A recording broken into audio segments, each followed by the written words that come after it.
Hello everyone, this is doctor Upendra Kaur. Welcome to physio lecture. आज का हमारा टॉपिक है हिप फ्लेक्शर्स। अब हिप का जो फ्लेक्शन होता है उसमें मेजरली ये प्राइमरी मसल्स का मेन रोल होता है, लेकिन उसके साथ कुछ सेकेंडरी मसल्स भी होते हैं।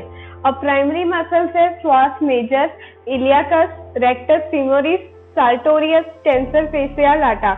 ये 5 मसल जो है वो पांचों जो है प्राइमरी हिप फ्लेक्शर्स हैं।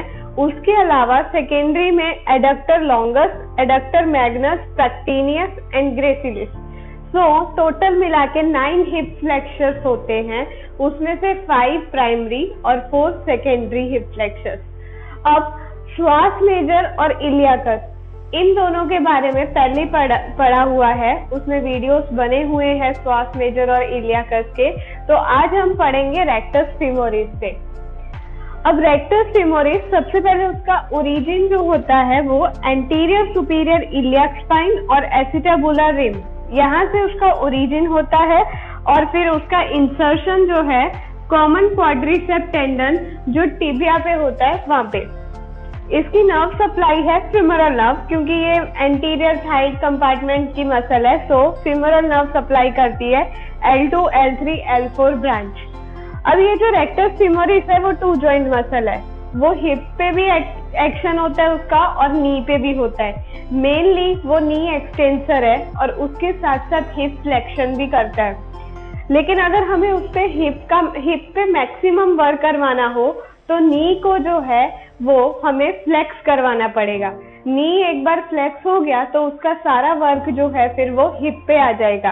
तो मैक्सिमम अगर हिप जॉइंट पे रेक्टस फीमोरिस का फोर्स प्रोड्यूस करवाना हो तो नी को फ्लेक्स करवाना पड़ेगा।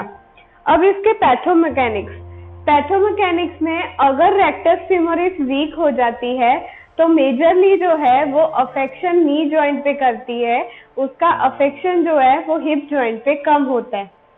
अब रेक्टस फीमोरिस के बाद हमें पढ़ना है सार्टोरियस और टेंसर फेसिया लाटा के बारे में। अब सार्टोरियस का जो ओरिजिन होता है वो होता है एंटीरियर सुपीरियर इलियक स्पाइन से, insertion medial surface of proximal tibia. Sartorius जो है वो ग्रेसिलिस और सेमीटेंडनोसिस के साथ तीनों मिलके टिबिया का जो मीडियल सरफेस होता है प्रॉक्सिमल पार्ट वहां पे इंसर्ट करते हैं। अब इसकी भी नर्व सप्लाई फीमोरल नर्व है। इसका मेन फंक्शन क्या है?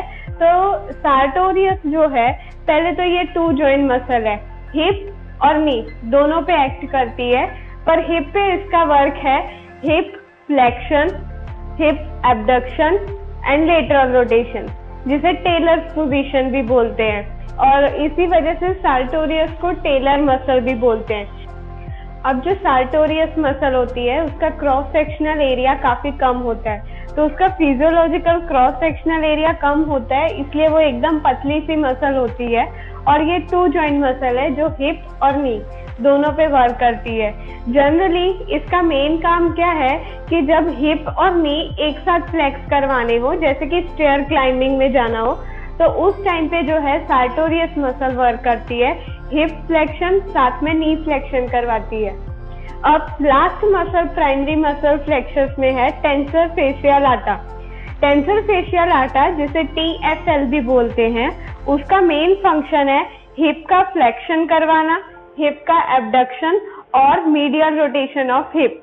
इसकी नर्व सप्लाई है वो है सुपीरियर ग्लूटियल नर्व, जिसकी रूट वैल्यू है L5, S1, S2।